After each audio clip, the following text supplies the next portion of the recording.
Hey, so I'm going to be talking about trans people and trans issues today. And if you're a Zoomer, I'll try to accommodate with the backgrounds. So trans issues have been in the media a lot lately, like a lot. And because of this, that generates a lot of online discourse. But despite the ramp up in coverage, this isn't actually a new thing. It seems like all throughout history and in many different cultures, there have been people who have been born and then later seek to express themselves as the opposite gender. A really famous example of this is the Roman emperor from 218 to 222. Despite being born a man, they preferred to be called a lady rather than a lord, and they actually sought out gender reassignment surgery. There have even been entire groups of people and cultures who accept trans people, one of which being the Zuni tribe of New Mexico, who always recognized a third gender, and they had a word for it which means two-spirited.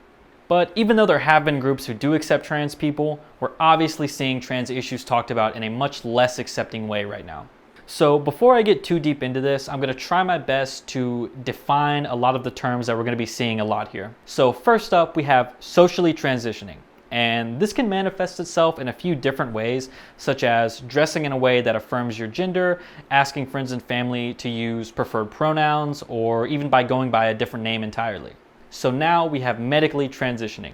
Things might get a little complicated here because there's a lot of different terms within medically transitioning, but I'm going to do my best to really nail them down so we all understand. So this will include things like seeing a psychiatrist, seeing a therapist, and after a few months of that, you can be eligible for puberty blockers. If they choose to take puberty blockers, most of the time they'll continue therapy and they'll continue taking puberty blockers for a few years until medical professionals will allow them to go to the next step. Puberty blockers can slow physical growth, affect your height, and affect your bone density.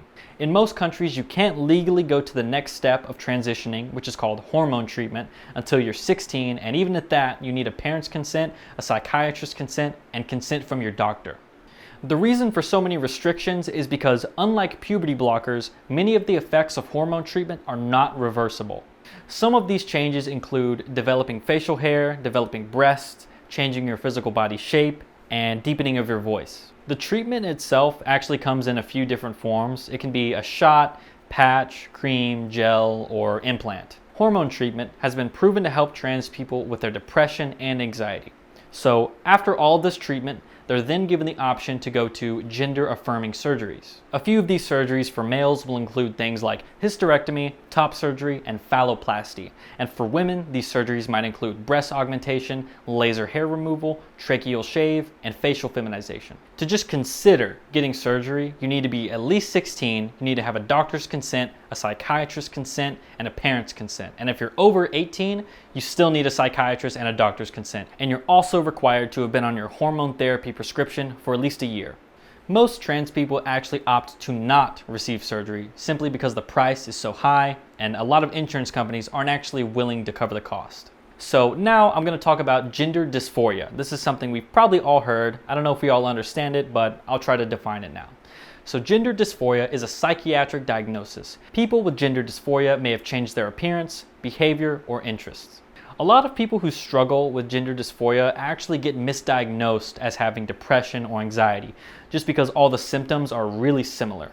So we're going to be talking about things like discomfort, distress, low self-esteem, becoming socially isolated, or taking unnecessary risks. So when I was doing research on this, I found a really interesting guy named Murat Altanay, and I'll link some of his stuff below. He's super interesting and really educational. So he is a psychiatrist who specializes in healthcare for LGBTQ people. And I really liked a lot of what he has to say, so I'm going to reference him now and once again later. When asked if people who suffer from gender dysphoria have an increased risk of suicide, he said this: "When you look at the data in more detail, you find out that these are the case when people don't have access to transition-specific care, or when they cannot get the help that they need. Once they get in the right system and once they start transitioning, all of these issues get better." Okay, so I'm sure everyone probably knows that trans issues are heavily being used as an online and political talking point right now. So let's talk about some of the most common discourse and address it. So a really big amount of trans hate consists of people saying things like, "You were born how you were born, and that's just how you were meant to be."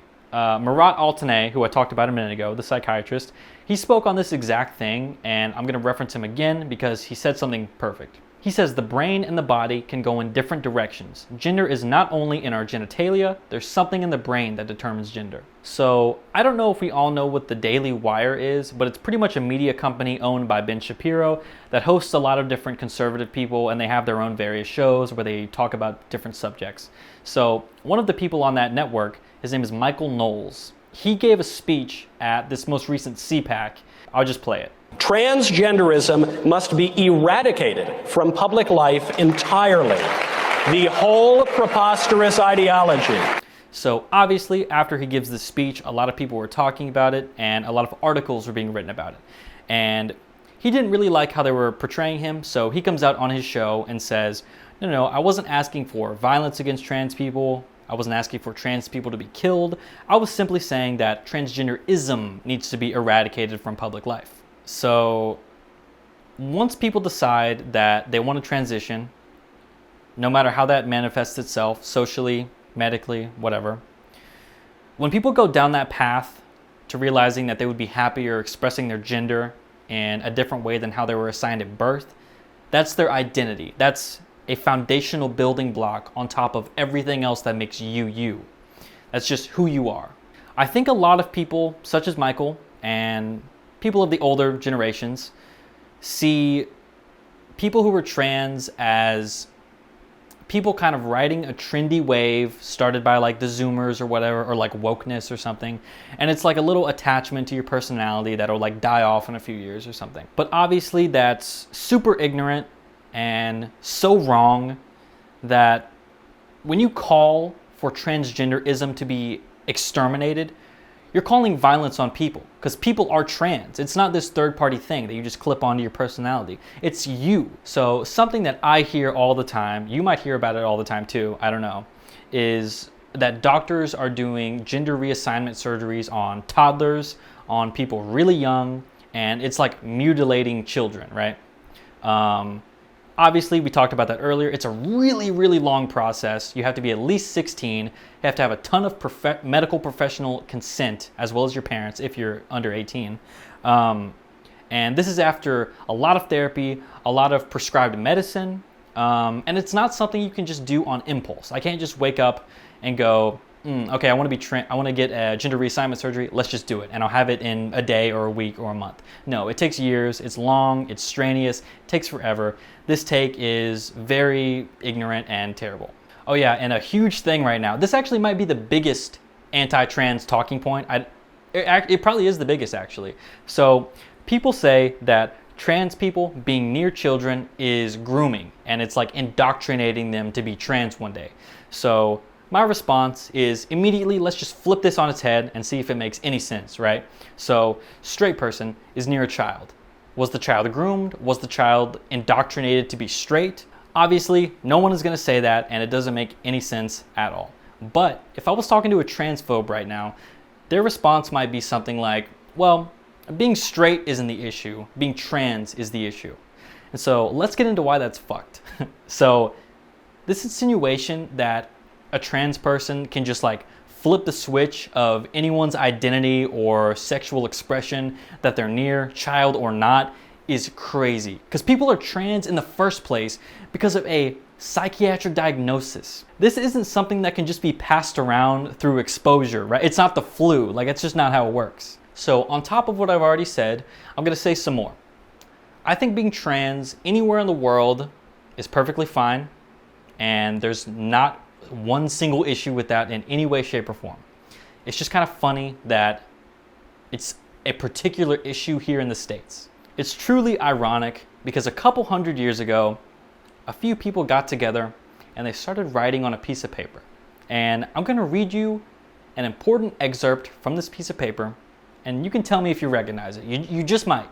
Quote, "We hold these truths to be sacred and undeniable, that all men are created equal and independent, that from that equal creation they derive rights inherent and inalienable, among which are the preservation of life and liberty and the pursuit of happiness, emphasis on the pursuit of happiness. So like I said a minute ago, I think being trans anywhere on the planet is great and there's nothing wrong with it in any way, shape, or form.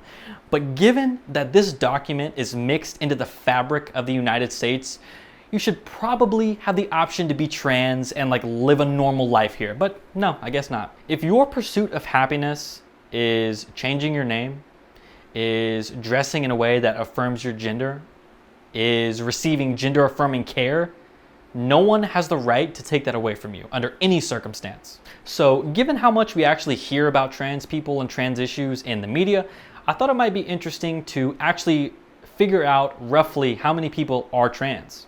So the percentage of adults who are 18 and over and identify as transgender here in the US make up about 0.5% of that group of people, or 1.3 million. And the percentage of youth ages 13 to 17 who identify as trans jumps up to about 1.4%, or about 300,000 people. Oh, and people also talk about how since we've seen a rise in people coming out as trans and gay, that it's like woke people, it's TV shows, it's gay people and trans people indoctrinating children. No, obviously it's because we technically, it doesn't feel like it, but we technically live in a world that is more accepting than ever to gay and trans people. So people just aren't really afraid to come out like they used to be. So conservatives often virtue signal about this by saying, well, the reason we only talk about trans issues so much is because we really care about the children. Well, you know, since they spend so much time talking about this, you'd expect transgenderism to be number one on the list of dangers to children. Except it's obviously not, because there's nothing wrong with it, obviously. So the two biggest dangers to children are car accidents and gun violence. The gun violence manifests itself in things like gang shootings and school shootings.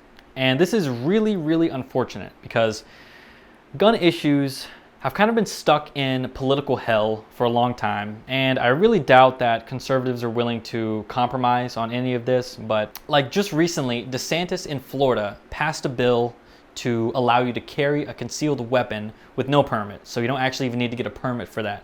And this guy's about to be potentially our president. You know, when we speak about dangers to children like this politically, it feels like we have liberals and conservatives all standing on a road. And right here on the road is a pothole. But also at the same time, up in the sky is a meteor that's crashing down to Earth. It's huge. It literally blots out the sun. It's literally massive. And the liberals go, oh my God, there's a meteor. God, we have to work on this, right, conservatives? And they go, yeah, the pothole though, the pothole's crazy. So before I end the video, I just want to talk to you and kind of leave you with an uplifting message. Just in case you're trans or if you know someone who's trans, I see trans people as people struggling to fit into a system that repeatedly and consistently and loudly tries to push them out. There's absolutely nothing wrong in any way, shape, or form with being a trans person. We're about to hear a lot more hateful comments from people like Ron DeSantis and most of the conservative party coming up. But no matter what they say, no matter how they lie, no matter how they try to paint trans people, you are loved, you belong, and you matter no matter what. You know, it might not matter a whole lot because I'm just a guy, but whenever I can, I promise to always advocate for the rights and freedoms of trans people, period. Because you are loved, you belong, and you matter. Thank you so much for watching. Love you.